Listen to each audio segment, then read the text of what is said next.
Officially, happy Friday. Thanks for making it. Thanks for having me. How was the drive-in? It was fine. I had Nikki drive. I picked up my sister, and she drove the rest of the way. So I could Do what? texting and Do our makeup.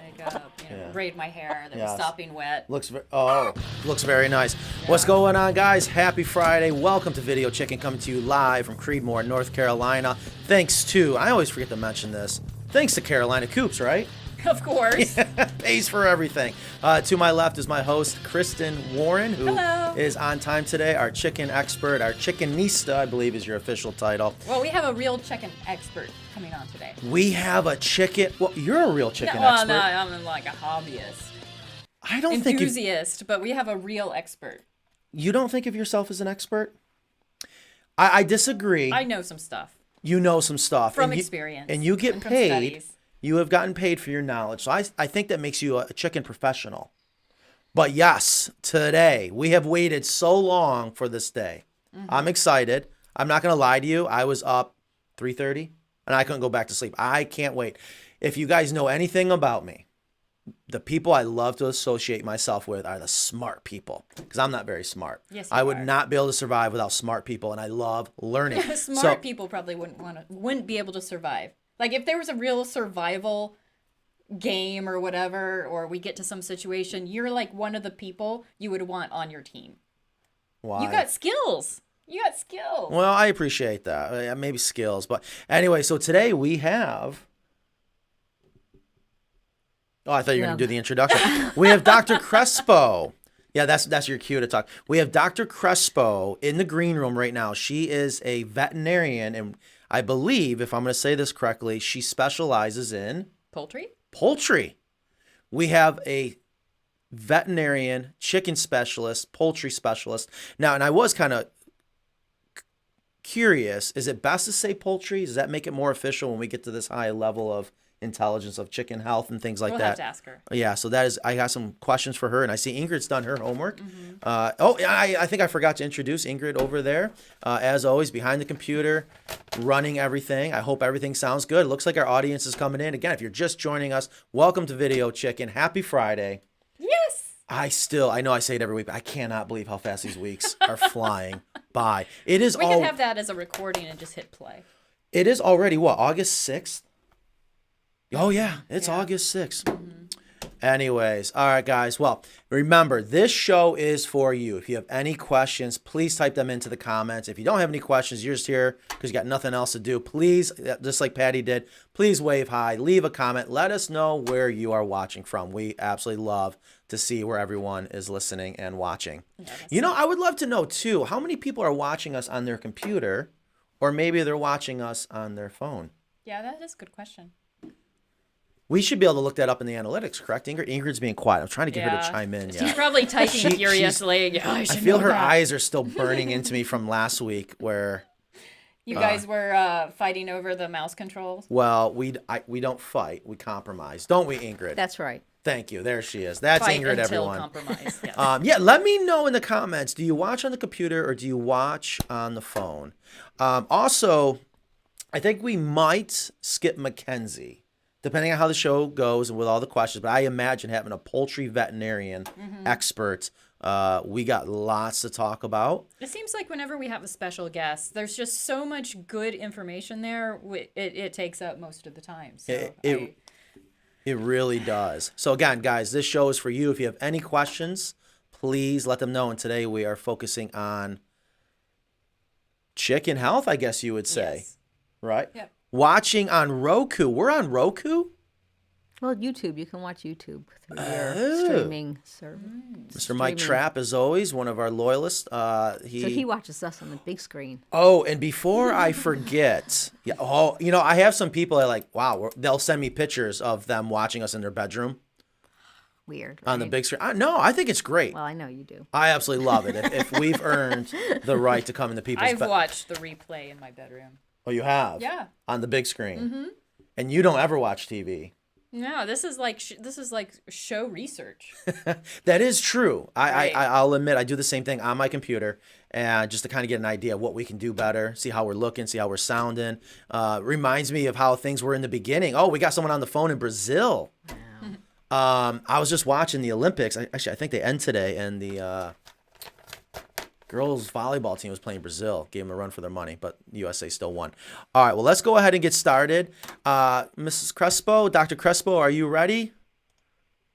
All right, she gave us a little thumbs up. Well, let's go ahead and bring her in. So again, if you guys are just joining us, we are going to have a specialist guest speaker. She's a veterinarian from local here. Hi, how are you doing today? Oh. Hi. Oh, there Hi, you great. are. Yep. Thank you for inviting me. You are welcome. I'm going to turn you up a little bit. If our audience could do us a huge favor, just make sure you can hear her correctly. It sounds a little bit different for us, but Ingrid should be hearing the main output, but I just turned you up a little bit. So thank you so much for coming on. I hope I didn't embarrass you in the introduction, but I do want to ask, what would be your official title? Dr. Crespo, if you ask for all the titles I have after my name, You got quite a few. She's got a Yeah, whole go ahead. alphabet after her name. Well, go ahead, rattle them off. so I have a DVM, that's Doctor in Veterinary Medicine. I have a Master's in Science, that's the MSc from Canada. I have a DVSc. DVSc is Doctor in Veterinary Science. That's an equivalent to a PhD. Then I am a Diplomate of the College of Poultry Veterinarians in United States. Okay. Yeah, you So worked hard poultry for all that. Wow. Yeah. Wow. That is awesome. Okay. So, and I do have to ask, where are you from originally? Spain originally. Spain. That's where your foreign exchange student was from. It was an island, though, off of Spain, right? I can't remember. Mallorca. Which one? Mallorca. Oh, okay. Yeah, hopefully one day we'll get to go travel. Well, thank you so much for being here. I must say, with all those letters after your name, you must have a love for animals, and in this case, chickens. How did this all start for you? I grew up with chickens when I was back in Spain, and when I went to the vet school, I always wanted to specialize and work with birds. So that's what I did. That's fantastic. How many years have you been working with birds? Gee, do you want to know how old I am? Was that a bad question? I just think it's amazing to, we all work so hard to become what we want to be, if you will. And I don't have the luxury of having fancy names behind Coop Builder, but so much time does go in to be able to gain that knowledge. And there's one thing I've always loved about people when they get into the profession that they love is from the experience, you become so incredibly knowledgeable versus people that are just getting into it. So that's why I asked, but you don't have to answer that. That's okay. So we do have some questions for you, and I wasn't sure if you guys had anything else before we begin.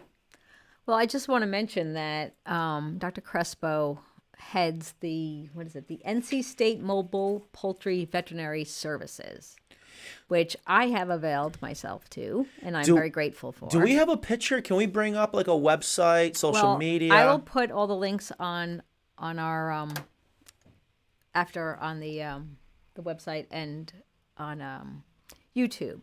But there's a picture of Oh, what did you do? I didn't do anything. What did you do? We have music now somewhere? What happened there? I am sorry about that. Automatically plays. I guess if you go to our YouTube channel, behind the scenes here, I thought it'd be awesome if we could bring up just a quick visual of what we're talking about. So you said it's called the NC State. Here's can we share screen here? Yeah, here. I will. This is them at my coop. And then you got that. So you had a whole team come out. Yes. So, I mean, Dr. Crespo can talk about what the service provides, but they come and check out the health of your flock, whether you have a backyard chicken coop like me, or if you're a farmer.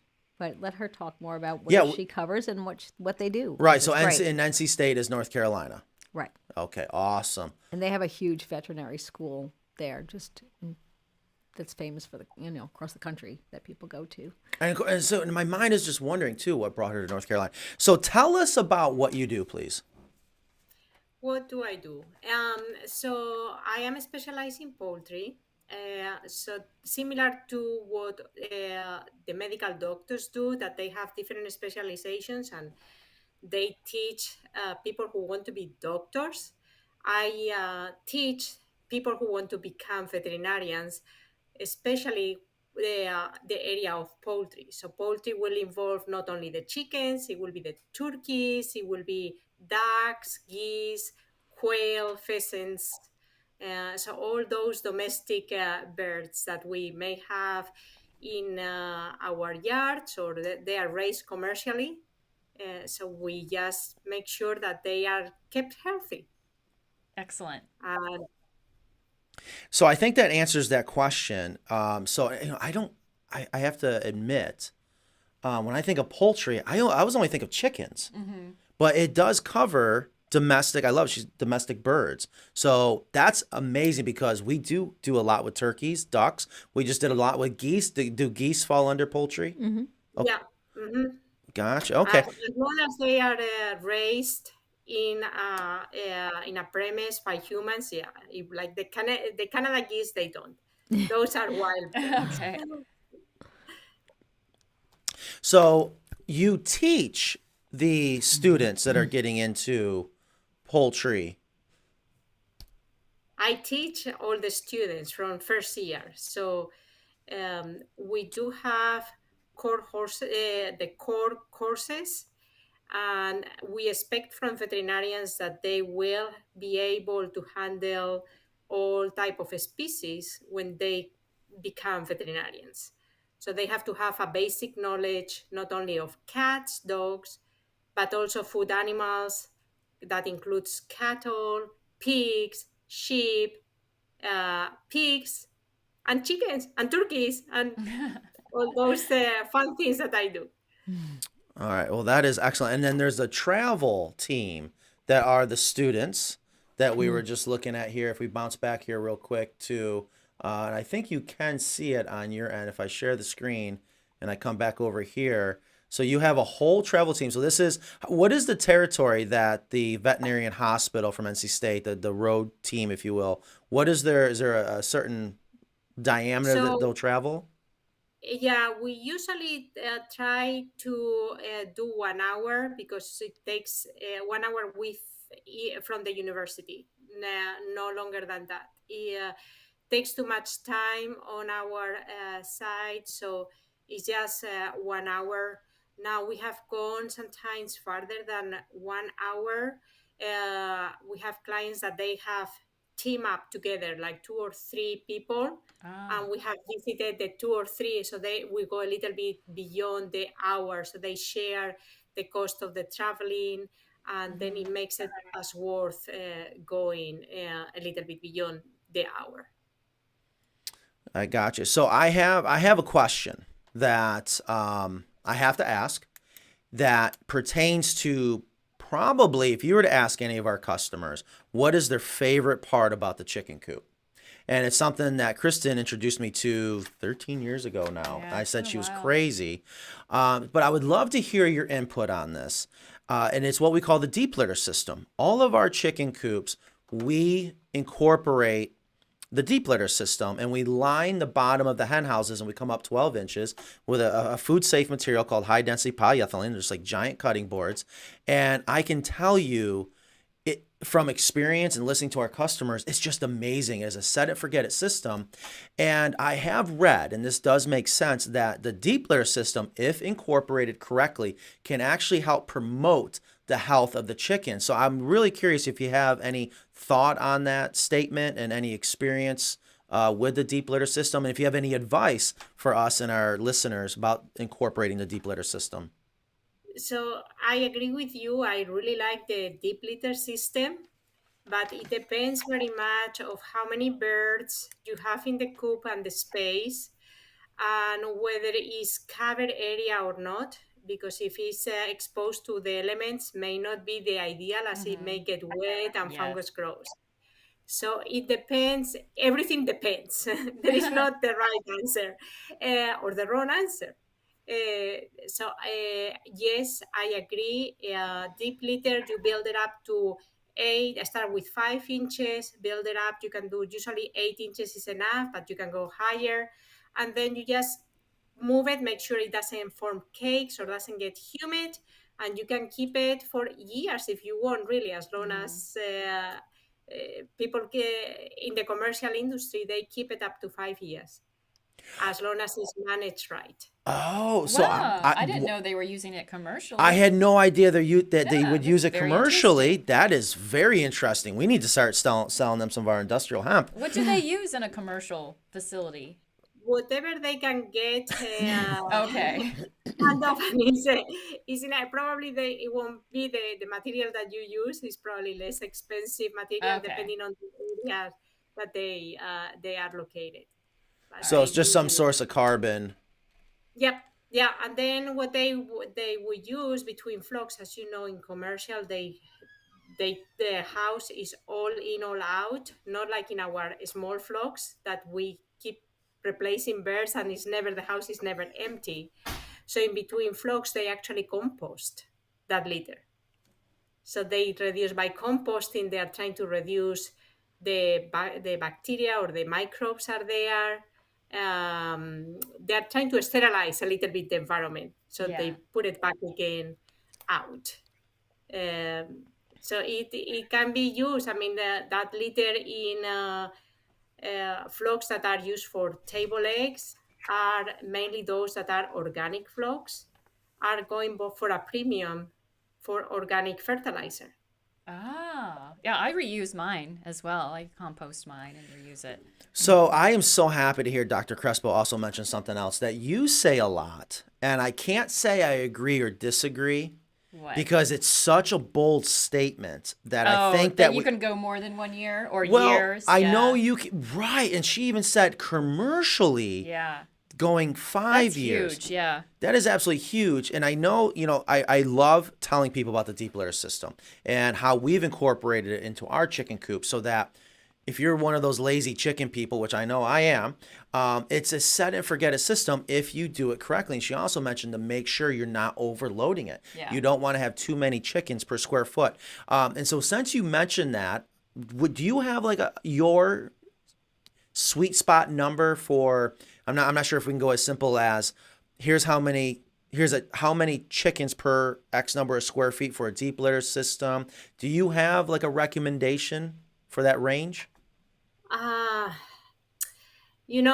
don't, but you can go like a couple of square feet per bird if they were just in that area. Now you are going to go out and they're going to go into the yard.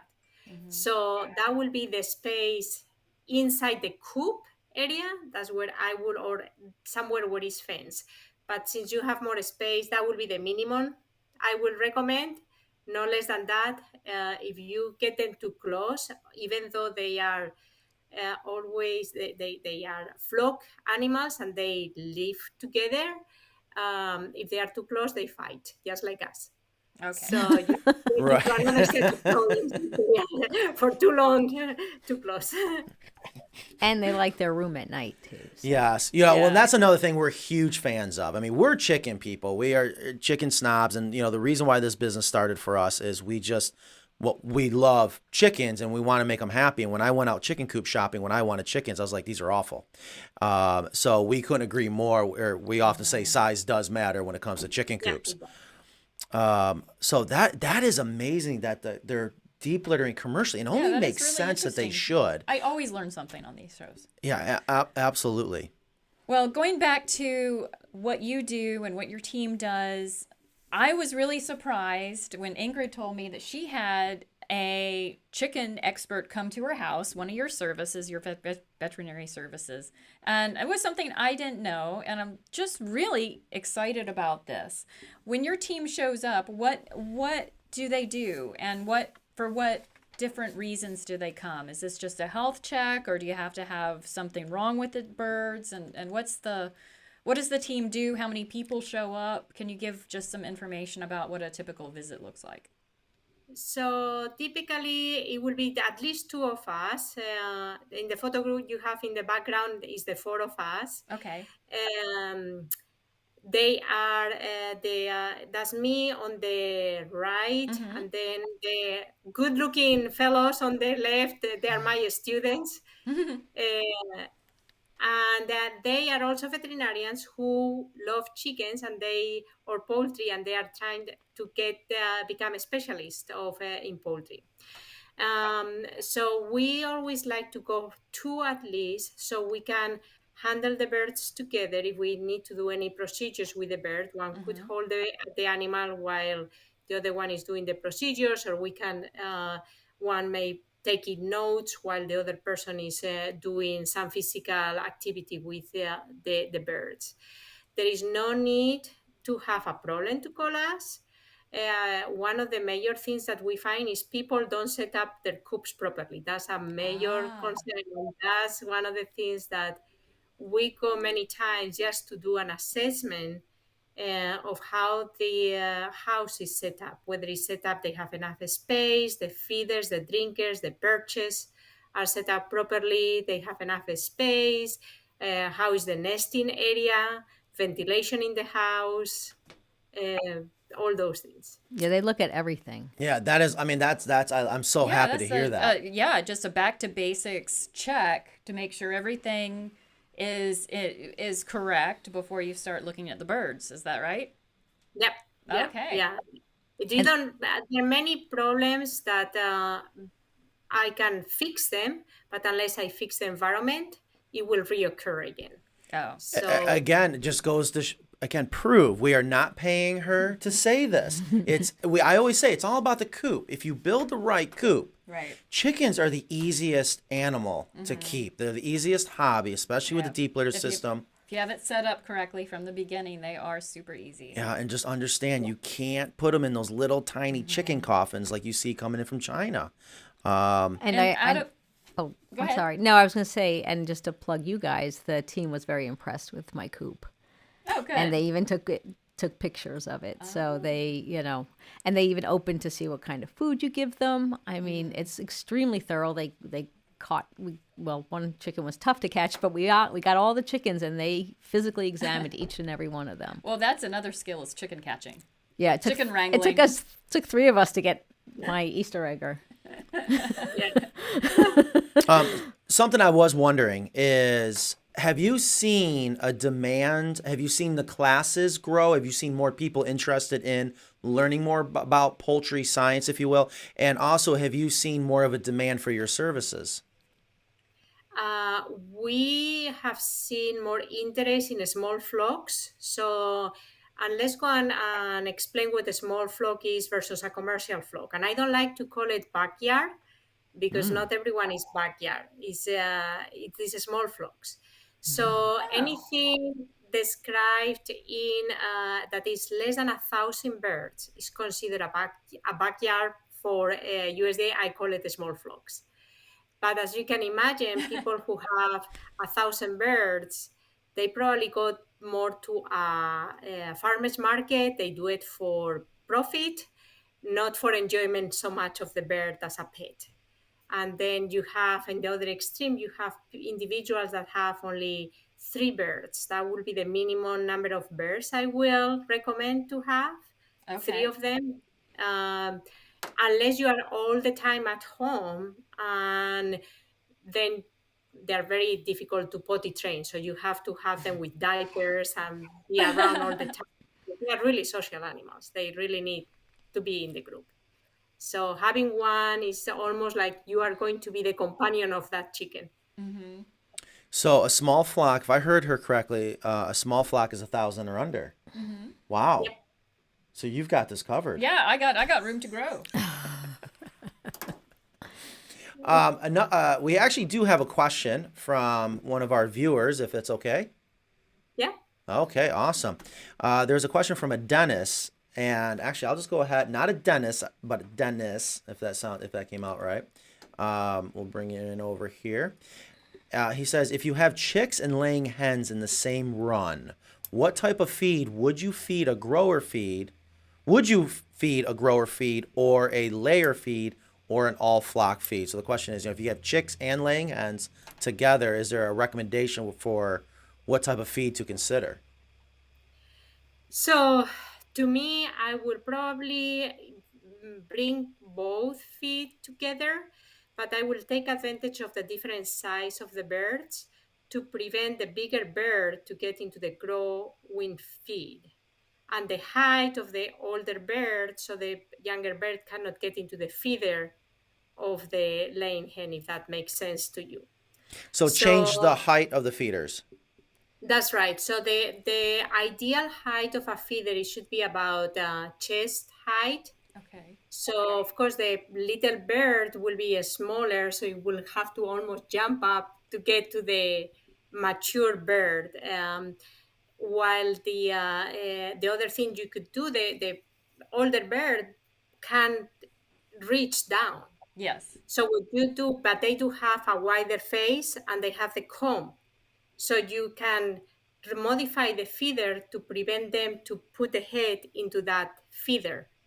They don't like to have their comb heat on, Yes. so they will not get into that feed if you modify the feeder and prevent them from coming and taking that feed. That's a great idea. Is it worse for chicks to have laying feed because it has Yes. calcium in it than it is for a laying hen to have grower feed, correct? Definitely, definitely. We have seen cases of because of there is a balance between the calcium and the phosphorus. If you put too much calcium, they may then end up with rickets because they are trying to get rid of that calcium. So they are actually taking also the phosphorus as they are taking the calcium out. So it's not good to have a growing bird with a layer feed. Definitely, that's not a good idea.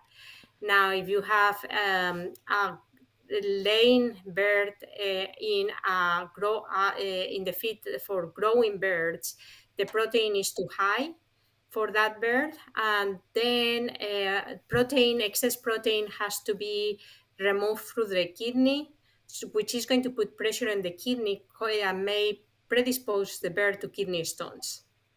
Oh, I So didn't you know don't you could want have the- too much protein. yeah. That's interesting. Yeah. So one of the major things that we have is you can have that protein, that excess protein. So you don't want to overload the kidney or create obesity or anything like that. The needs are higher. The body of the layer is to lay eggs, not to grow. And the diet for growing is formulated for those birds to build up the skeleton, to build up the muscles, and not so much to lay eggs. Okay, so and there's I think it's a pretty small range between grower and layer, right? I mean, we're talking about Yeah, I was just the thinking the percent same thing of because they protein. have that all-in-one feed, and now I'm The wondering all-flock. the all flock. Yeah. So if you got turkeys, geese, chickens, sometimes that's your go-to. Okay, that's what I thought. That she's saying no. That's No, interesting. especially when you have turkeys and other species, turkeys have a completely different need of feed. So if you have turkeys, you will be better with a game fowl feed than a chicken feed.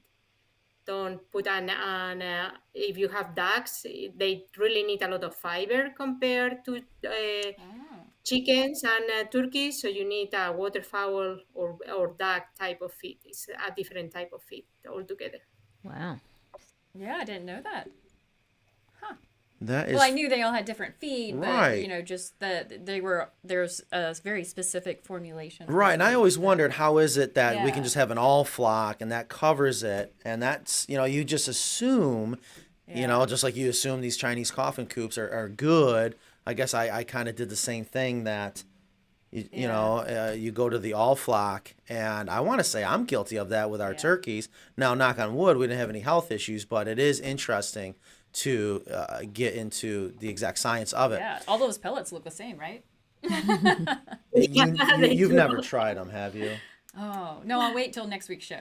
I was watching a show recently where we should do a retake of you using the straw, the hemp stalk. We have a question from Aditi Newman, And her Yep. question is about using diatomaceous earth in the coop slash Okay. run.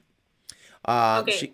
She goes on to actually say, I have read it can be dangerous to a chicken's respiratory system, potentially dangerous to, I'm going to bring up the comments over here just so everyone else can read it. Potentially dangerous to the human spreading it and dangerous to the helpful insects such as honeybees if clouds of DE blow away from the coop, if trying to prevent lice and mites in the coop and run. I've also read that Elector PSP is the best and safest treatment for lice/mites, or is there something else you would recommend given the high cost of Elector? So there's a lot going on into that question. I didn't mean to cut you off, but I wanted to also bring it up so you could read it as well. So I guess I would love to first, is diatomaceous earth is brought up all the time. And I would love to maybe just start with your opinion on diatomaceous earth in general. So there are two general ways of diatomaceous earth. They talk about diatomaceous earth and food grade diatomaceous earth. So some people will swear by the food grade diatomaceous earth, and they will add the diatomaceous earth to the feed of their chickens to actually prevent intestinal parasites.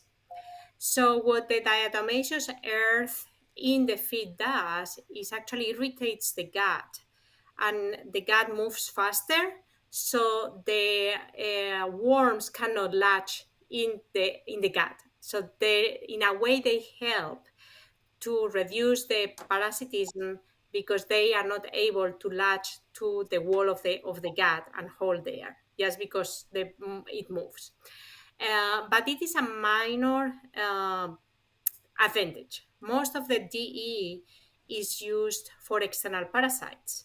And the way that DE works is like very sharp knives, and they cut the external skeleton of the insects. And then, of course, water gets out of the insect and dehydrates the insect, and they die. Mm-hmm. So that's how DE works. DE absorbs a lot of water. So you can, that's why it absorbs from the insect, and that's what they were talking about, the bees, that they may actually reduce the bee population because it will get into the outside body and then cut into the body and extract the water. So that's how it works. I do not recommend DE inside the coop. I do recommend it to have it covered in a well-ventilated area, similar to what the listener was talking about. It causes respiratory disease. That's true. As long as it's well ventilated, then the problem is not that major. So you never put DE inside a coop. You may want to put it in the run outside where there is well ventilated and cover, because as long as if it rains over it, it's just a waste of DE. You don't use that DE anymore. I was wondering about that. So I remember, and of course, go ahead and say it. Matt was an exterminator. Well, that you got to do it again next time. Well, I'll give you next time. So I was an exterminator, and I'm very thankful that I had a phenomenal education, great teachers. And I'll never forget one of my teachers from England explaining this, and diatomaceous earth comes up all the time, and I never could understand why people would put diatomaceous earth in the food, and I want to explain why real quick, and here it might also help what you're explaining about diatomaceous earth being a desiccant. Is my teacher explained, if you are barefoot and you're walking on wet sand, that sand's not really going to get in between your toes. But if you're walking on dry sand, that sand is going to get in between your toes. And you got to think of, in this case, diatomaceous earth the same way. In order for it to cut up that outside cuticle and act as a desiccant, it needs to be dry. So when you put diatomaceous earth in the food, in my mind, it's going to get wet and it's going to pack down. But there is still some efficacy, is what you're saying, but maybe just not as much as you would think. And then furthermore, and I completely understand this, you're just wasting the diatomaceous earth if it's getting into a wet area. It needs to stay dry. I mean, they don't go and take a dust bath in mud. They go to a dry area. Another great reason why we love on all of our chicken coops, you have that solid roofed run that keeps that ground nice and dry. Yeah. And then, so that's a good point. I mean, I really like the comparison between the wet sand and the dry sand on your toes. I really Thank you. like that one. Thank you. Would you use it in Um, the chicken coop, like just on the in the corners of the nesting box or the roosts, anything like that? you could use it in the like I said, I don't like inside the Okay. coop because of the irritation that it may cause. They they regardless of what you do, they will choose where they dust bathe. They Okay. never select the area. Oh, that's where they are going to dust bathe. Yes. They are going to select somewhere else. So you may use some of that DE in the area that they dust bathe. Usually the areas that they will select for dust bathing are covered areas, hidden with a little bit less light. They are not going to be in the middle of the yard. It may be under the stairs Yeah. or under a porch or under a brush or something. So you Mm-hmm. have to find out where they like to dust bathe, and that's when you use the DE. Another option for people to use is ashes. So if they have a wooden uh, fire, then they can use the ashes and they don't have to spend the money on DE. Those are options, very good options to keep the parasites in low numbers and help them to keep the parasites.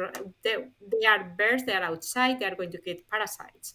So we are trying to keep those numbers low. We are not trying to exterminate them. Now, some people want to be organic, and those are organic options. Spinosad is another organic option too for controlling parasites. Elector is actually the active ingredient is spinosad. So Right. that's you can spray it in the nice thing with Elector, it comes as a liquid, so you can spray it inside the coop because these parasites may be on the bird, but if they don't like the taste of the bird, they are going to get out of the bird and hide inside the crevices of the coop. So you have to actually not only treat the bird, but you need to treat the coop as well, so they don't come back to the bird once everything wears out from the bird. And God, this brings back great do you memories. have to withdraw eggs when you do that treatment? Not with Elector. Okay. No, it is allowed with Elector. And Diatomaceous Earth is also considered organic, so no. With other ones, yes, you do. Most of the internal parasite drugs that you're using, yes, you do need to do withdrawal. And it's usually with internal parasite drugs, takes about 3 weeks for withdrawal. So What do you see most in like the smaller flocks in people's backyard flocks like mine? Like what are the ailments that you're seeing or the problems that our people are having when you So um, the, it depends on the age of the birds and the flock. We do see respiratory disease problems, and as we go. What we see with respiratory problems is people introduce a new bird, and some of these diseases are carried by birds, and they build up this immunity, and they don't show any clinical signs, but that they're under stress, they may come up and start shedding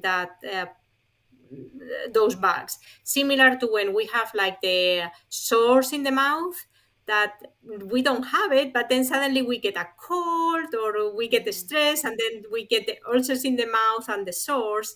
So similar, it happens to the birds. They carry some microbes that they don't show any clinical signs because their immune system keep those microbes in check. But when they are stressed, and that means like they are moved to a new premise, they they are introduced to animals they are not accustomed to, and they have to build up that pecking order, then that's a stressful situation. and these microbes are able to overcome that system, that protection system, and they can infect other animals. So that's one of those, and respiratory disease because they share water. When they have the snot, they put the beak in their water, and that goes out all over the place. Or they just maybe sneaking, so you just move through the air when they are in close proximity. So respiratory problems are one of those. Another thing that in your coops, I really like how you have it. We see quite often is what people comment about bumblefoot and or food issues, and there are two major things that we see with that is either the floor is not proper, so it is either very wet or very hard, uh, or the roost area is too narrow for the breed. So they tend up to end up with these sores on their foot pads, and it's really a change on the environment. I can drain the pads, I can drain everything, but unless I change the environment, it's going to come back again. What do you mean by the roosts are too? Did you say the roosts are too tight? They're too narrow. Too No, narrow? the roost for pullets is okay to have it about an inch, or for bantams, an inch width is fine. I like to have 2 to 3 inches for standard size chickens. If you have a giant Jersey, you may have a little bit larger, even up to 4 inches. Even a large rooster, you may have so those 2x4s, rather than put it the two for the birds to stand, just bring it flat. Okay. So the 4 inch, that's where they're going to sit, because the chickens are not. Yeah, that's a good one with the cords and everything. And that's a 2x3, I believe.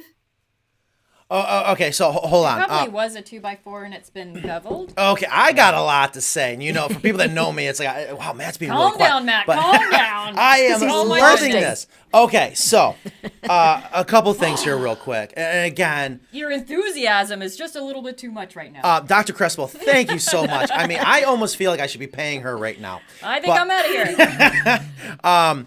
If you are just thank you. If you're just joining us, we have Dr. Crespo as our guest today. She has a lot of names, or I'm sorry, a lot of letters after her name. She specializes in poultry science, so everything domestic birds. And I can't thank everyone for joining us today. And I hope you're learning as much as I am right now. And I tell you, I'm getting excited. And I'll tell you why I'm excited, because she is saying the things that we preach all the time.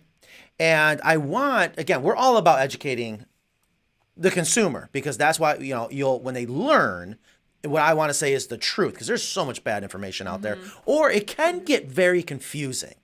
Let's be real. So that's where, again, I love to have the experts come on with an unbiased opinion. And Dr. Crespo just mentioned something that, I mean, I got goosebumps under my sleeves right now. So I want to get your blessing, your approval. And this idea actually came from a local veterinarian. Might have even been you. It was a local vet that specializes in poultry.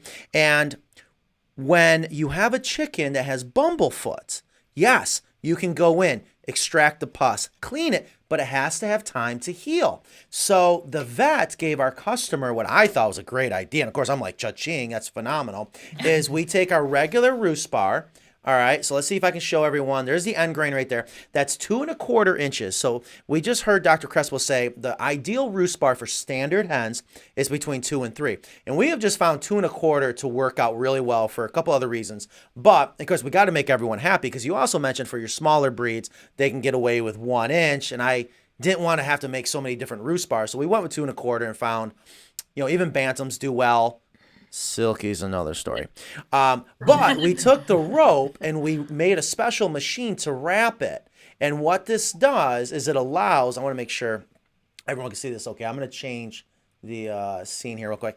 Is that it allows air. If my understanding is correct, it allows air to get underneath that foot, so it helps dry it out and it allows it to heal. And it's just a great way to mimic the tree branch, if you will. And from a green point of view and a business point of view, these boards now look beautiful. But if I was to unwrap this right now, it was probably a rejected board based on appearance. It is structurally sound, but it was a great way for us to reduce our waste. So Dr. Crespo, please give me your thoughts on this. Thumbs up. 2 thumbs up. Awesome. Answers that. That's great. It is. So I have to ask, and I can't, it's already 12:45, but I believe we can go over, and I know we got a couple questions in here, but just in case if I don't get my 2 seconds in to ask a couple more questions, I'm going to do it now. And these are some awesome questions. And it reminded me of another one about, do you feed medicated feed with vaccines and things like that? And I can't remember that question we get a lot. And that Yeah, we do get that question a lot. kind of goes over. And just regarding. See, I knew I wasn't gonna have my chance. Well, Go ahead. when do you need to use medicated feed? And if you do, when do you stop? And also I want to ask about Merrick's, because people are always asking about that too. If they're hatching their own chicks, is there a way to vaccinate? How important is that vaccination? If you have Merrick's in your flock, are you doomed forever? How do you feel about CDC? The CDC guidance on you can't kiss your chickens. Hug them, kiss You them, know, sleep with them. All right, so let's go and start with medicated feed. And medicated feed means that they have amprolium. This is a chemical used to control coccidia. And coccidia is a parasite that affects chickens. There are multiple species of coccidia. These parasites are species specific. So for coccidia that affect turkeys are different from coccidia that affect chickens or affect ducks.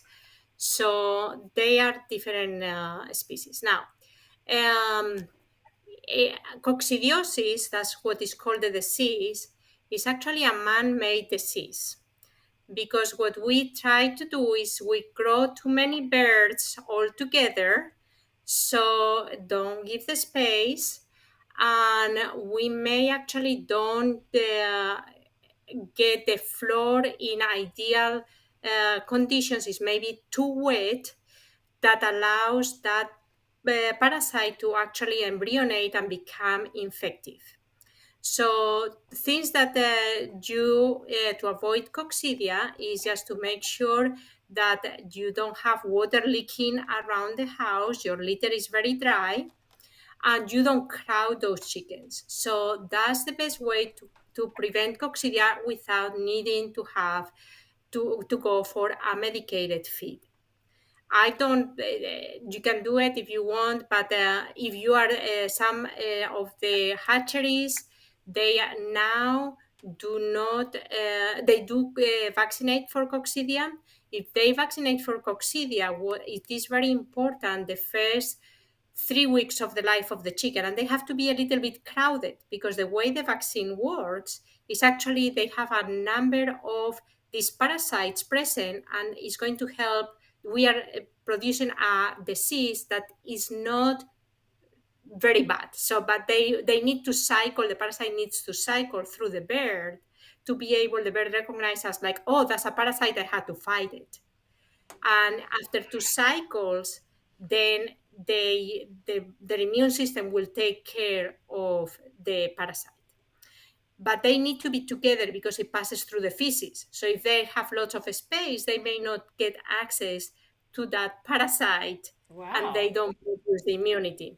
So it's almost like a booster in a way. Yeah. I'm sure I might be using the wrong term. I don't want to get in trouble by the medical field, but that's exactly what it is. Yeah. So wow, and if that's true, you wouldn't want to mix the vaccinated chicks with non-vaccinated, because then they would pick it up, right? They will eventually, they're on the ground, so they are going to pick it up. So these are the things of younger birds, depending on the species. Usually we see most of the coccidia problems around 4 weeks of age, but they could go up to 20 weeks of age, depending on the species of coccidia.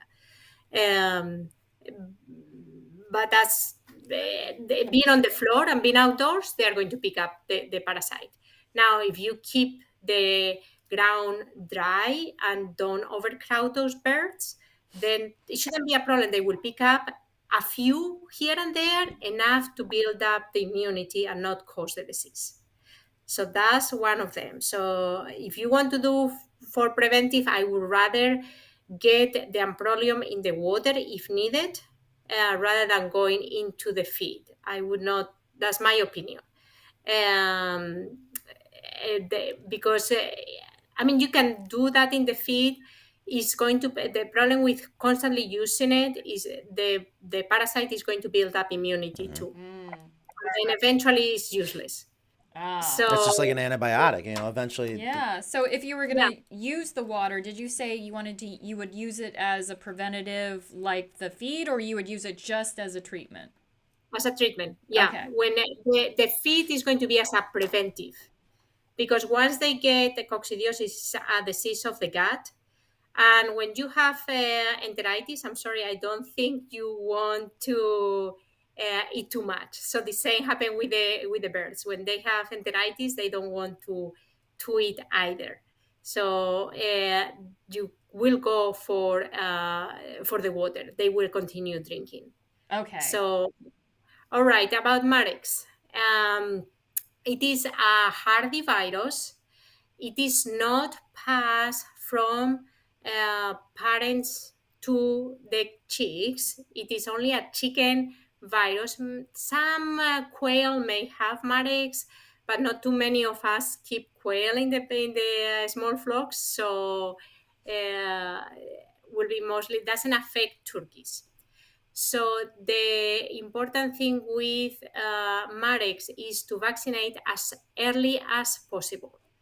This virus, what it does is they inhale, they breathe in the virus, and then it moves through the body. You don't see anything happening in the bird, but then it could be, depending of the strain of the virus, maybe about a month, but it could be up to a year, they start to develop tumors. So this is a lymphoma type of tumor.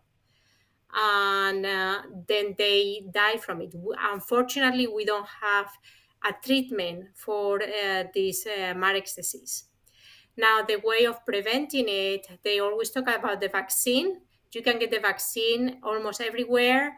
And I do realize there is the minimum that they sell is 1,000 doses in a little vial. And everyone will say, wow, I'm not going to do what I'm going to do with 1,000 doses. Well, the 1,000 doses is about $35.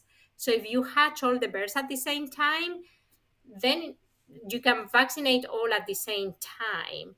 Yeah, if you think when you have a dog and you go to the vet for a vaccine, each of those vials for a dog is $35 to $40 anyway.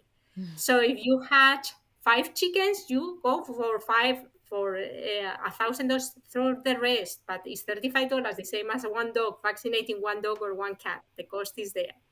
You cannot keep the vaccine once it's mixed up together. You cannot keep it more than 1 hour because the virus will die. So then you vaccinate and it doesn't work.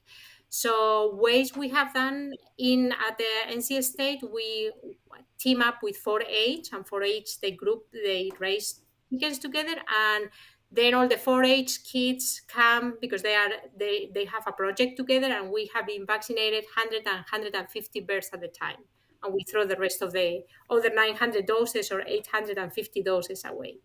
So we have them protected. You can get with your friends, and if they are all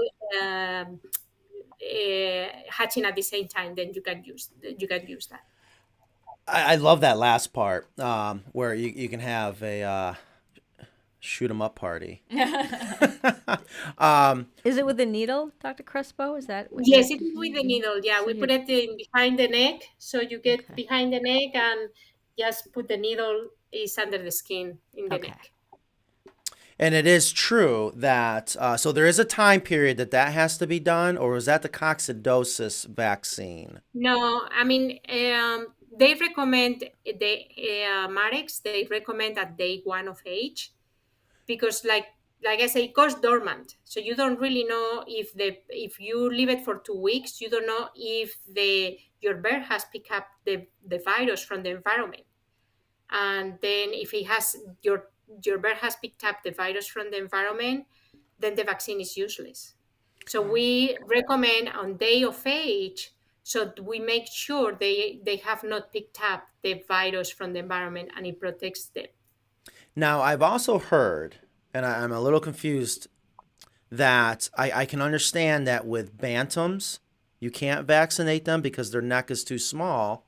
So, okay, so this is why I asked. I wondered the this. hatcheries typically don't do it. Maybe they have a machine that. Well, they do. I've seen it on dirty jobs, I think, where they just, and so I always wondered, how can it be, but, I guess if you get underneath a microscope and you see the different thicknesses of the neck, if that was true, but there were also standard breeds that some hatcheries would not, they did not offer the vaccine. So I was always kind of curious about that. Now, I'm one of the kind of more natural person where I don't know if I'm a huge fan of the vaccines, but I can understand it can serve its purpose. But I wasn't sure, is that true, or is that maybe something that the hatchery is just not offering because maybe it's too expensive?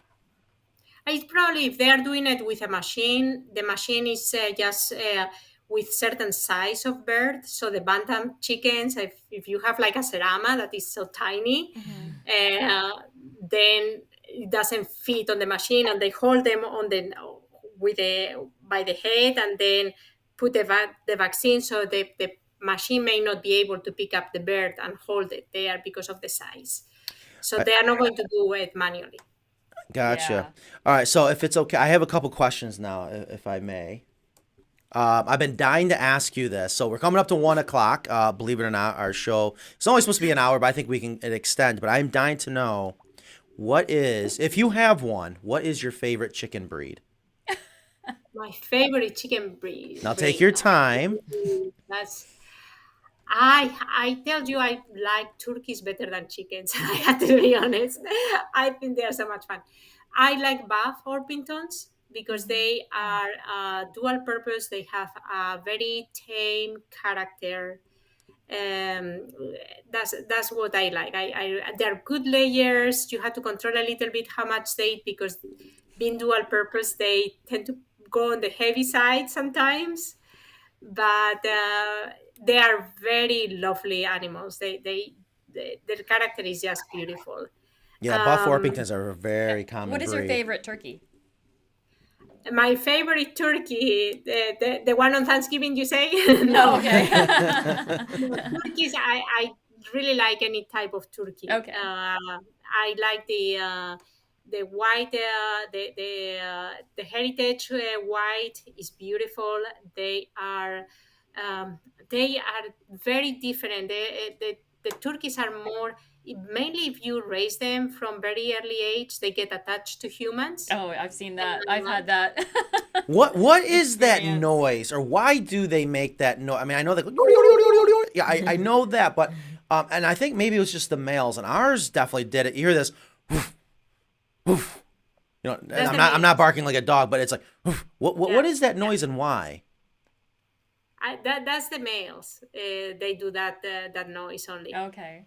And that must be if it's the male, so they probably want to get some. I'm assuming that's their mating call. Yeah. So Well, if they Yes, Oh, I'm sorry. I was going to jump to something else. It just reminded me. What is the egg cackle? Why do they do that? Do you know the chickens? oh when yeah, do they the lay an egg and they're like, hey, The cackle. I guess it's just to say, come and see my shiny new egg. Okay. It's beautiful. but no, they never come run and be like, oh, that's pretty good, Almost Henrietta. running Good job. away from the egg when they do it. Yeah, but they want to let everyone And know. sometimes it seems like it's contagious. Once Hey, one if you starts put to that do it. out of your cloaca, it's like, gee, guys. That's a good response. I can't argue with that. Another question I've been dying to ask is, do you or would you recommend? We have our books here, some of our personal favorites that we like to go to. This is one of my favorites because I don't like reading, and I find the whole dummies section is very easy reading. Do you have a book you would recommend for our viewers? I have those three So myself, I do like, depending of what it is, and I don't remember which one is the blue one. The background with the blue one is more for, yeah. So I recommend that one if you want to know anything on health. That's the best one to have, very simple to follow. I'd recommend that even for the veterinary technicians that they are interested in knowing something about poultry. The green one, the second one that you showed, Yeah, the that one stories. there. Well, it Amazing is chicken, that's green, believe it or not, but we have a green screen going, so you don't see yeah, the. it is. Yeah, that one actually, I like the management portion of it. It explains very well things that are needed for water, height, how many eggs, how much feed do you calculate, the spaces, coop designs or ideas for coops. I like for that. Yeah, and finally, the dummies is just more an introduction. It was my If first you, book. Yeah, and we also have Chicken Health for Dummies, and that was written by a local vet as well. Oh, that's right. And we were gonna see, it was a he, she. Mm-hmm. So a couple more questions just popped in my head that we have actually talked about and discussed. So it's that serious on the show. But before I We forget, get a lot of questions. a lot of on good the questions. show. So I don't know how much more time we have with you, but I can't thank you enough. And if we have any viewers that are just joining us, we have Dr. Crespo, a expert in poultry science, if you will, and she has taken the time out of her busy day to be with us to answer our questions, and we definitely want to get to your questions. So I wanted to see if there's any other questions before I go on, and there's a couple comments that I wasn't 100% clear about that I just thought maybe we would discuss a little bit. But there is a mention about Captain Jack's. That's a spinosad. That's what she was talking about. Okay. That's a spinosad that you can use on plants and Yeah. to get rid of the mites and things like that. Okay. Okay. Okay, I completely I didn't know went that over that name part. either. So then I have to ask another question, if I may. I have one too. I'll tell you what, I'll let you go. Really? Well, I just asked two. I had to get it out of the way. What about apple cider vinegar? Is there any? I was going down that What? path. Really? Yes. Does that So work? mainly, yes, it does work. If nothing else, it works to reduce the load of yeast and bacteria in the water in the summer. So it actually helps so they don't eat dirty water or drink dirty water. Um, we actually, in commercial poultry, in the meat-type birds, we lower the pH to five, down to 5, which is very low. But what we are trying to prevent is bacteria and viruses and algae from growing in that water. And that's the value of having that apple cider vinegar, is just to minimize that growth of those microbes in the water. How much would you use? Oh, it's not too much. You just need, like, in a gallon, you will use like half of a cup is enough. So half of a cup in a gallon of water, that should be sufficient. You have to be careful if you've never used it. Sometimes birds, they say, oh, they don't smell, but they do taste, and mainly water. They do find differences in flavor in water. So if there is something that they just don't like to drink, you may have to use less. You can, to check for the pH, you don't want to go below pH 5. So you Okay. have those paper strips that for the pool and everything. Mm-hmm. So you can use those paper strips to measure the pH of your water. So you want anywhere between 7 and 5, ideally 5.5 if you want. In the summer, you want it closer to 5.5 just because it prevents the growth of microbes. In the winter, because of the temperature is lower, you don't have so much algae growing or so much. Another thing for the drinkers, you may want a drinker that is not translucent, because if there is any light going inside the water, then the yeast is going to, and the algae is going to grow in that water. So you want something that maybe is completely red or some other color, but doesn't allow light inside that water. I'm so glad you mentioned that, and this is exactly what I wanted to get into, because this is a common question, Yeah, a it common is. subject that we talk a lot about, and it's very important. It has to do with water. And going back to being a lazy chicken owner, I feel that we have invented a really good watering system. And there have been details about our watering system that our customers have brought to our attention. And I love when our customers bring stuff to us, good or bad, especially the bad. I mean, that's what makes us better. And there's been some things they have brought up, but the question is all the time about apple cider vinegar. And I didn't realize that the apple cider vinegar will help reduce the algae growth inside the water. But if I understand this correctly, by adding the apple cider vinegar, how it works is by just simply lowering the pH.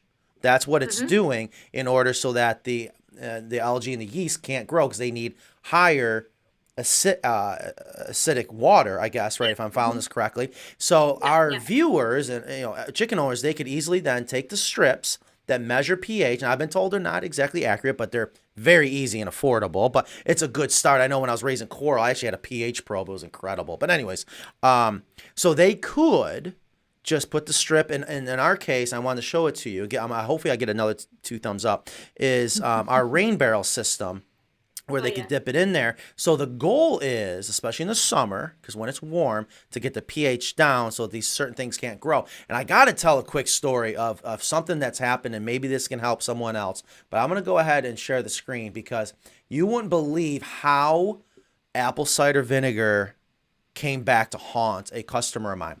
So Dr. Crespo, if you could see, so back to carolinacoops.com, and I'll click on here. And this item's out of stock, so I can't click on it, Ingrid. You can click on it. You can click on Go it. to read more. There Read. you go. I don't like reading more. All right, we'll click on it. So in a nutshell, what we have is a 55-gallon food-safe, high-density polyethylene solid. I'm so glad you mentioned about not having translucent material, because, that's going to grow algae. So it's very dark inside the rain barrel, and it goes through stainless steel hoses that feeds a PVC pipe, which I know is commonly used for DIYers making their own water system, and I am adamant that we use the PVC that is meant for potable water. But it does hold a large amount of water, which makes it nice for us. But we do have a lot of customers question about, well, won't that get stagnant, and or if we are capturing the rainwater? So my question is this: what would be your opinion on capturing rainwater? And is there a way to test, like you were just saying with the pH, if the water might need to be changed out, which can be done very easily? I know, again, I'm lazy. I've gone over a year, the chickens, but my chickens also free range, so they have access to all kinds of different water, but it just makes it a great system for chickens, especially in the wintertime, because it's heated and it won't freeze. So, and is there any danger in having that paddle heater in there being rusty or? Right, it doesn't get rusty, and that's designed for animals. And you do have to clean that. And that's another thing that comes up. And if you read the instructions, you pull it out, typically at the end of the year, and you just want to clean it. But depending on the calcium, the manganese, the magnesium, whatever's in the water can react with that metal. But that is actually designed for animals. So I know that was a lot, but I would love to hear your thoughts on our system and or just in general. If you were to design your own chicken waterer that would last a month for 50 birds, and you had to walk away, kind of set it and forget it. So if I would do it, I mean, the rain is ideal. Some people, or they may live in areas where they don't have as much rain, or they don't have, they don't want to get as big container. I really like the float system, like in the toilet. So you can actually open a hose and let it run, and once the float comes, just like the toilet, it stops, and you don't have, so you have a hose adjusted to it, and forget about the water. So you actually are giving drinking water if you are more concerned than just collecting from the rain, or if there is periods of time that your rain is not sufficient to for your birds. So that's another lazy way of doing it without having to think about, oh, I had to give the water to the chickens. With the apple cider, it actually will help to clean up that PVC pipes because there is always biofilm. So, like you say, some of the steers or heaters, they will put some minerals out there that may stick to the edges of some of the pipe, and then bacteria latch to that material. So, it is good to use something to clean up the pipe and reduce the bacteria in those PVC pipes. But yes, ideally, like you have, I do like the nipple type system or the cap system. I think you have nipples. The major thing I see in the nipple type in your system, it should be in front of the beak, not low, no, but just when the chicken I love stand up, it. it says at the size of the beak. If they were roll around, so it's coming from the top, then they have to go almost like in the tippy toes and get to the drinker. If it's a cup type, then they just go under the chin and they put the drink. You have to think the chickens don't have lips. So anything, if you put it too low, anything from that they drink until they go in, that it goes by gravity inside their throat, is going to be maybe leaking and wasting water. So it is less, if you put it at the right height, then it is there is less waste of water. Yeah, I mean that is such a great point. And again, I have to make sure we explain to our viewers we are not paying her to say any of this. So what is the correct height? So it depends on the height of your birds. Okay. So it depends on the type of the drinker. So in the type that you show there, that they are going to go and you have the tube and then your nipples are facing the bird, it has to be at the level of their beaks. Right. So we're going to practice right now. So let's pretend this is the water nipple. We're going to keep it down low. All right. And then you got to try to drink. Right. Right. But if you have it at just the right height, like when we're doing funnels in college, then it flows perfectly. So that makes good sense.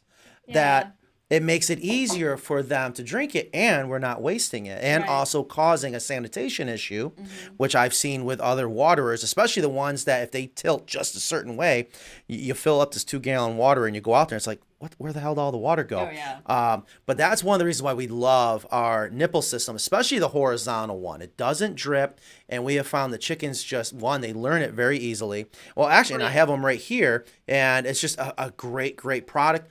Also, I have been told, and I would love to get your advice on this or thoughts, that it can be also considered what we call a boredom buster. One of the worst things you can do is let your backyard flock get bored, and this is another way to, I know it might sound wrong, but I like my chickens working. Make them work a little bit so it's healthier, it's cleaner. Would you agree with that? Yeah, sure. You always have to entertain those birds, mainly if you, I mean, all the feeds have pros and cons. The nice thing of pellet feed is that they eat everything and they cannot waste feed. It's a balanced diet all throughout, but now they finish eating very quickly and they get bored and they get to peck to each other. Yeah. So you're saying crumble feeds might be wasted, but they have to work harder for it. Because there is that question all the time. Do you do more. pellets or crumbles? I do pellets because I feel like they have less waste. I never thought about it from a boredom buster point of view.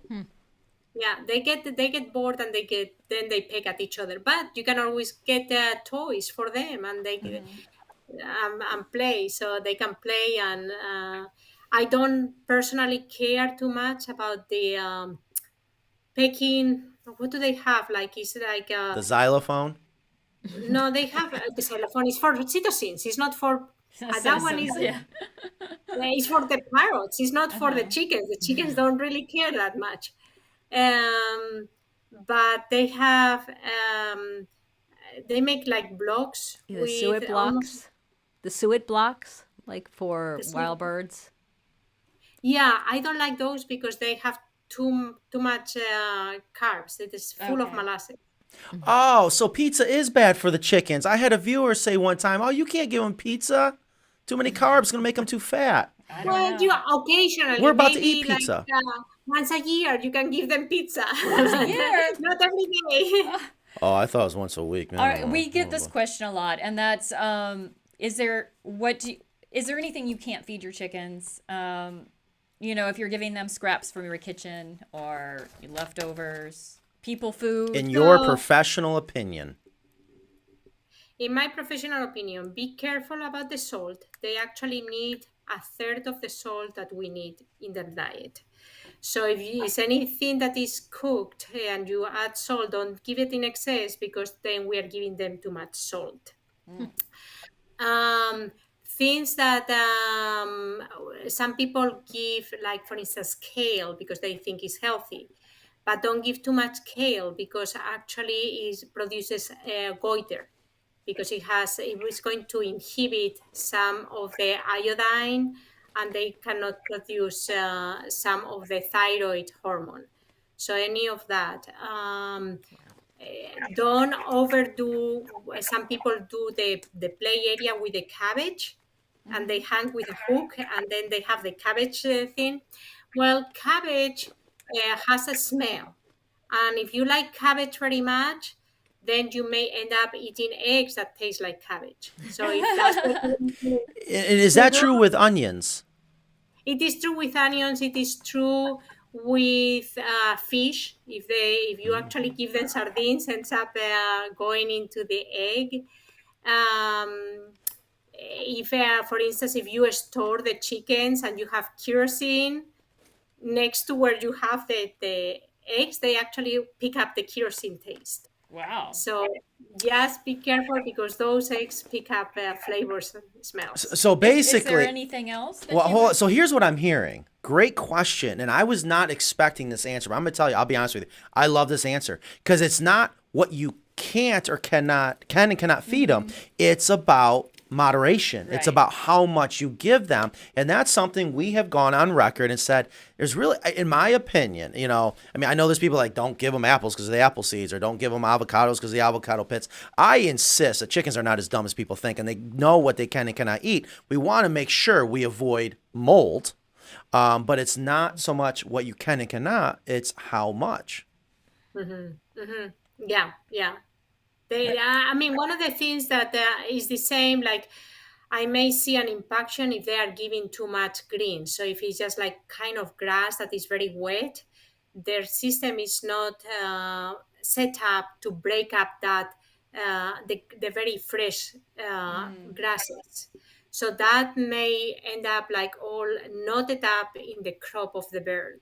So and creating an impact. So you don't want that lots of very long strings of very fresh greens either. Okay. So we have some questions and comments coming in. And I tell you, Mike Trapp has a very interesting question. And I made this mistake in my reptile breeding days. And when I went to the reptile expert, it made perfect sense what he said. But that's someone that makes money off of this. So Dr. Crespo, I have to ask you this question. So we're going to bring up the comments. Mr. Mike Trapp, who's a huge fan of ours. He's always here. He's probably one of our most loyal viewers. Let's see where to go. So he's asking about what about using distilled pure water for chickens? I think why? You could, but it's kind of expensive. I will say. I will just go for regular water. If you're going to spend that, you can use it. I would, however, if I am going to use distilled water, it's because I want to do a vaccination or something like that.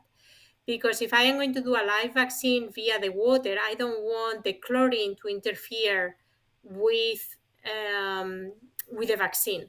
But just for regular drinking, I go just for regular water, unless you are doing some type of treatment that then the chlorine may interfere with it. So something I was told. Your rainwater system.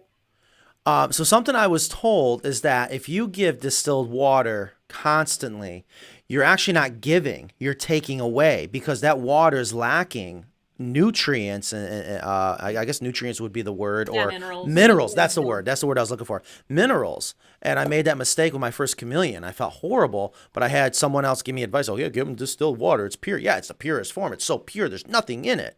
Where we do need, like I'm a huge fan of well water. I never really thought about it, but I'm thankful now I grew up on well water. All my friends are like, oh, this is awful. I didn't know any better, but there's good stuff in it.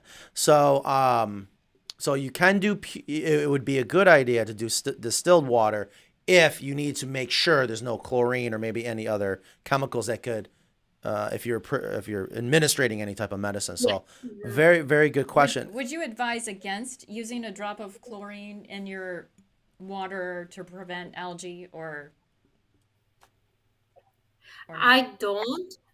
You can actually use chlorine or even just a couple of drops of, in a gallon is, I think it comes like a teaspoon of water or something like that, of bleach. You can actually, of household bleach, to reduce that, similar to what we were talking about, the apple cider vinegar earlier on. So you could put just like a teaspoon in a gallon for bleach in the water. would that hurt the chickens? It wouldn't, and mainly the bleach is going to evaporate very quickly. The thing that I am concerned with the bleach, even if you leave it overnight and you say, oh, I'll clean it, just be careful, because bleach contains a lot of sodium. So you end up, like I said earlier, they need very little salt compared to us. So they may end up with more salt that they need if you put too much bleach in it. Okay. Well, it sounds like apple cider vinegar would be the preferred. I had no idea. And I tell you, Nan's got apple cider vinegar pill bottles everywhere. And I, in my old age, whether it's stress or whatever, my diet, it has been the miracle pill for when I have heartburn. But again, it's just lowering that pH. I didn't realize how valuable that can be, even administrating as a cleaning agent in your water system. And I wanted to share a bad situation that happened, I don't know, 2-3 years ago, real quick. A lady had an ongoing issue with her heated water system. And long story short, I finally was like, okay, I'm on my way out, drove down to Philly, PA, somewhere down there, and went up to a rain barrel. And it's like 10 degrees outside, maybe even -10. And went up to a rain barrel and I touched it, and it was very, very warm. Now, so for the record, our heaters do not heat up the water. They only bring it up to 42 degrees Fahrenheit. We don't want it hot. But hers was a heater that, for whatever reason, got shipped to her accidentally. And she was using so much apple cider vinegar trying to troubleshoot her system that it actually was growing the yeast, if you will, or something was going on where it was so coagulated. So I just want to make sure, if anyone's ever used apple cider vinegar and they're like, wow, it's making my system worse, make sure when we say we put a heater inside that rain barrel, doesn't mean it's making it warm. It's only going to keep it right above freezing is what we're shooting for. Yeah. So another question from Rudy, and this is one of my favorite. Is it a vegetable? Is it a fruit? What is rhubarb? I would say it's a vegetable. It's vegetable. It's a vegetable. Can chickens, are they okay with eating rhubarb?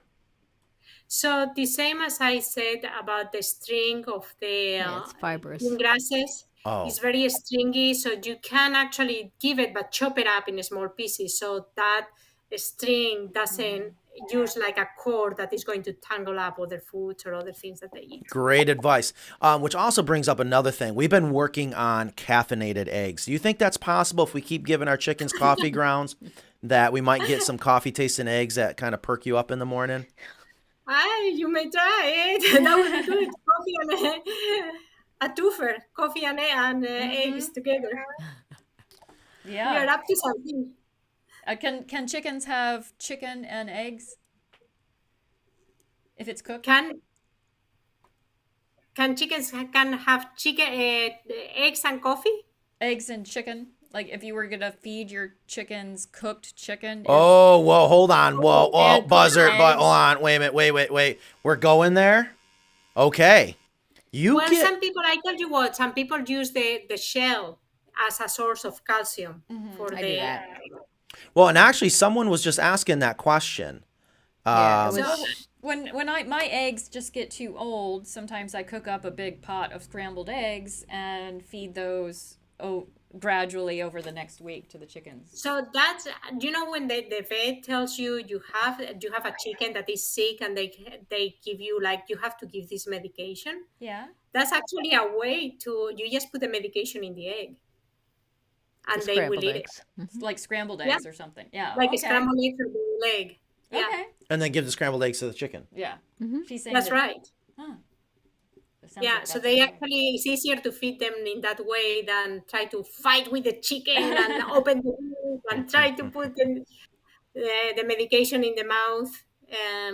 So I've that done both, maybe, so I Well, yeah, agree with it. I mean, that reminds me when you got to give a pill to the dog, you Yeah, put in some exactly. peanut Yes. butter. So Dee Dee Newman does ask, and we did touch on it a little bit, but I just wanted to be able to get to her question, is if you have time for another question regarding using crushed eggshells versus oyster shell for calcium. I've probably read too much. Eggshells are a short-term calcium and oyster shells are a long-term calcium. And since most egg formation takes place at night, I didn't know that. I'm not sure if that's true or not. Crushed eggshells are not as helpful as oyster eggshell in helping prevent soft eggs. So I never heard of the oyster shell being long term versus the eggshell being a short term. I never heard of that personally. It is possible. Now, one of the things of both of them is they can be given ad lib. So you can leave them there. The eggs, just bake them to make sure you kill all the bacteria that is outside, and crush them and just put it in a bowl, and you can leave it there, and the chickens are going to eat it whenever they need to. As this listener says, they do build most of the shell during the night. It takes about 25 hours to build up an egg. So from the time that the yolk comes out of the ovary, it takes about 25 hours for a chicken to get hold down with the egg. So most of that shell is done obviously at night. That's when it happens. So they will take the shell, either the oyster shell or the egg, as they need, and they will not take more. It's one of that they may eat other treats, and they will put weight on other treats, like if you give cracked corn or things that they like that. But the oyster shell, they're smart, and they say, I don't need that. And if you have roosters, that you will never see the roosters going into the oyster shell or the eggs. That's amazing. They're so smart. I Their never thought instincts about are that, but amazing. that does make good sense. And then talking about roosters, sorry, I interrupted. Sure, no. Going back to what we were talking about, parasites, long time ago, roosters are not as clean as hens are. Of So course. you will be very seldom you will see them actually dust bathing, versus the hens do a lot of dust bathing. So when there is a problem, if you want to check for parasites in the coop, if you have roosters, they are a good source to check, because they are the ones that they will show the parasites before the hens. What a great tip. Yeah, it is. I didn't know that. Wow. Dr. Crespo, we are coming up to our 1:30 cutoff time, and I tell you, I can't thank you enough for this. This was probably one of my most favorite shows we have done. I will be asking you to come on again. I would love to even maybe if we could ever connect out in the field. As you know, hopefully now we are back down in North Carolina. We've split up into 2 different shops, and I think it would be so much fun to maybe work on another show in the future, because this is just so fun listening to an expert, especially when they say the same thing we're saying, but to take it to a whole nother level and to be able to back it up with all those letters after her name. And you just have such a great way of putting it. And I know, I'm sure I speak for all our viewers out there, that you did a great job. Can't thank you enough. And I hope we get to talk again in the near future. And thank you for inviting me, and I look forward to seeing you again. Oh, wonderful. Yes, and Thank you. Yes, and I can't thank her and her team enough for everything they've done for me and my flock, and they have such a valuable resource for people in the Raleigh area and in an hour circumference around. It's relatively new, the service. Maybe like 2 years or a little less than 2 years, but it's amazing. It's amazing what they do, and all her the resident doctors, they're wonderful. They're just wonderful, and I can't say enough about them because Yeah, that is awesome. they not only have saved me a lot of money from taking them to the emergency vet, but I mean you do pay, but it's not anything. But you're teaching the students, and they're so helpful. They're so compassionate, and it's amazing. Just a great thing, another great benefit of being in the Raleigh area for sure. Yeah. We thank you so much, and thanks you. again for coming on and answering all our questions. And we hope to have you or maybe one of your residents on too. Would be fantastic. Or That going would out. be fun. Yeah. Yeah. Well, I told them to come over, and they said, no, you do it. Well, so let me ask real quick, because there is one thing we didn't talk about, but I'm sure I mean I'm wondering now, because, and I know we may have some customers that are in this local area, like, oh, I would love to have her out. What is the cost? How much does it cost to have you come out? So we charge per mile that we go. So go there and back, and I think it's like 75 cents. The prices, they keep changing on me, the prices. I know about that. So it is about 75 cents a mile. And then they have a flat fee. I think it's now $40 for clean up the van, because we don't want to pass diseases from flock to flock. So we clean up the van every time that we go out. So that goes back to you. Plus then go just the medical services that we do. So it comes usually about $200, 250 tops.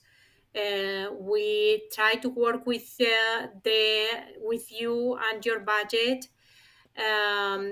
We obviously cannot do everything on the field. So if some people, we have to refer them back to the vet school, to the avian and exotics clinic. Because there are some things that we cannot do, but we are learning too. That, like Ingrid was saying, we are relatively young service. I've been in North Carolina for 3 years, and the service been for 2 years. So we are still learning. Awesome. Wonderful. Well, thank you so much, and I hope to we'll be talking soon. Yes, thank you. All right. Thank you. Thank you. Have a Take great care. weekend. Bye. You too. I took Wow. notes. Wow. I know. Yeah. Wow. They're incredible. They're just Yeah. incredible. Oh my gosh. I hope you guys out there enjoyed that as much Yeah. as I did. I love getting all of these questions that we get over and over again. I love getting, okay, well, now we have the final answer. We have confirmation. Yes. Final answer. Yes. Locking it in. Go to the videotape. Yeah, it's not just us. There is Yeah, a reason so- why we got into this business. Yeah, what I took away from that too, that I learned, is about DE and apple cider vinegar. Those two things I really That blew didn't me know. away. I tell you what, I mean, of course, now the business side of me is like, gosh, we need to figure out the science of apple cider vinegar and how we can bottle up our own special water cleaning chicken water treatment apple cider Or vinegar. you just go to the store and get apple cider No, vinegar. stop. Don't piss on my parade. It will- Or you can grow apples upstate New York and get the apple cider vinegar. yeah, poor Yeah. upstate New York. No, we'll have to figure out, we'll have to do the equation as to how much to put into your rain barrel. Well, so you did ask that, and that was, again, I couldn't find the calculator. Oh, you got it way over there. So what was the answer to that? It was half a cup in the summer, half a cup per gallon. Right. Oh, half a cup per gallon. I thought Right. she said half a cup for the whole system. I knew that couldn't have been right. But So you half, have Right. to be careful because you don't want it to be too right. So how vinegary often? tasting. How often? Just And she said it was more important in the summer. definitely more important in summer because it's warmer. That's when you can contribute to the things that we don't want. So half a cup per gallon. So if we have 50 gallons, so that's gonna be 100 cups.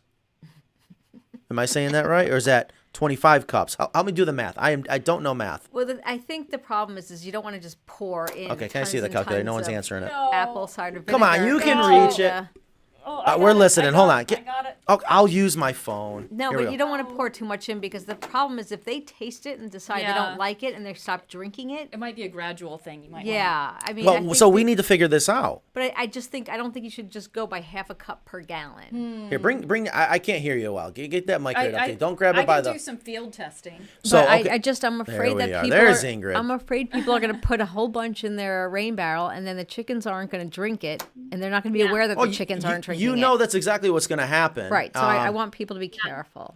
So Right, just but be it- careful. Oh, you're still there. There she. I'm still here. So don't worry. You just, like I said, they really taste the vinegar. So if they're not used to it, Yeah. just make sure you start little by little. And Ah. they get used to that. And don't go ever below 5, like the strips.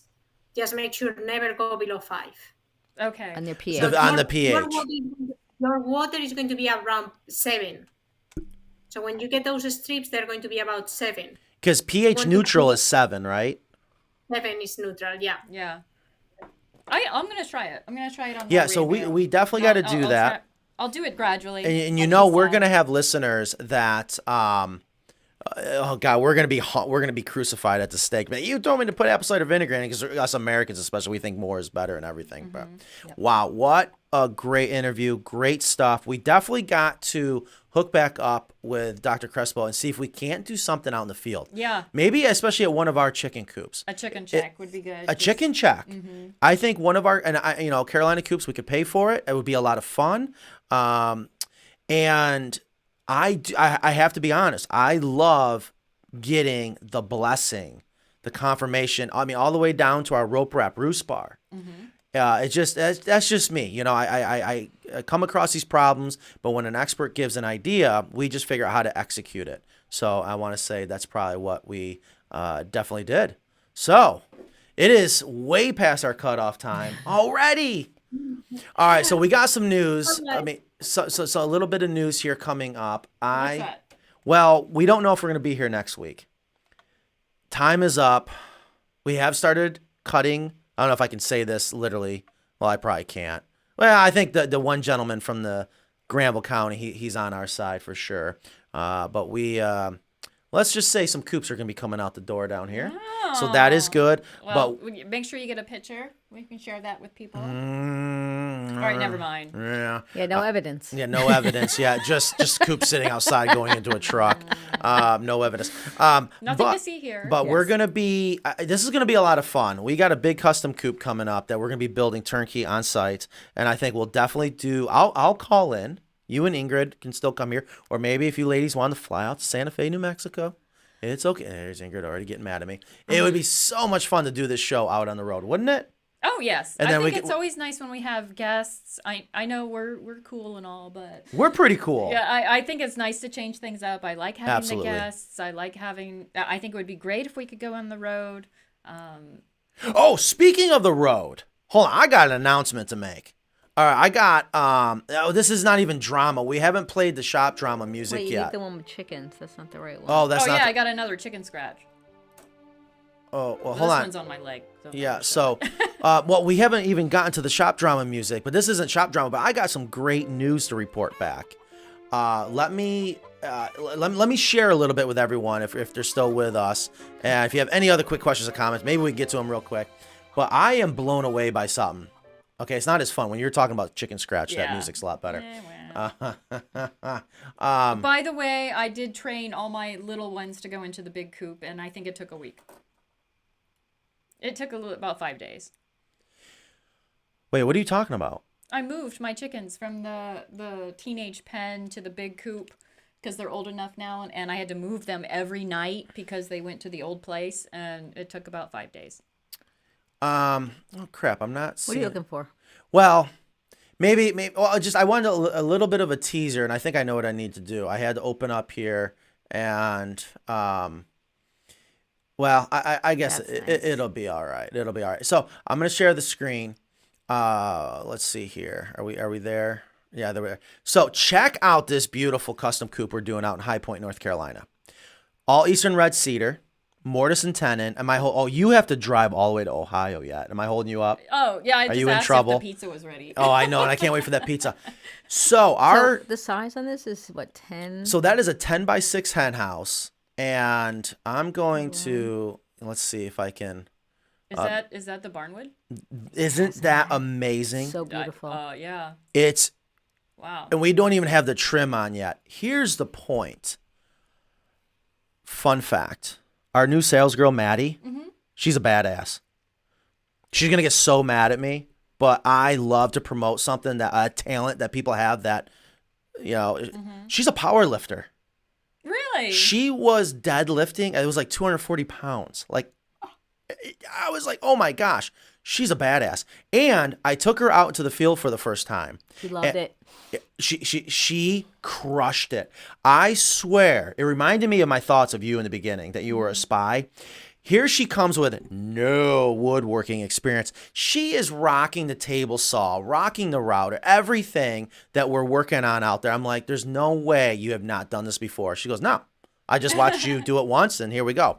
So I can't wait to show off this coop. I'm so happy to report that we found some hidden skills in Maddie, who is learning these chickens. And the one thing that I did emphasize to her before she came here, warned her, it takes years. There is so much to know to sell these custom coops, which I'm sure you can agree, because you were there. I've done it all.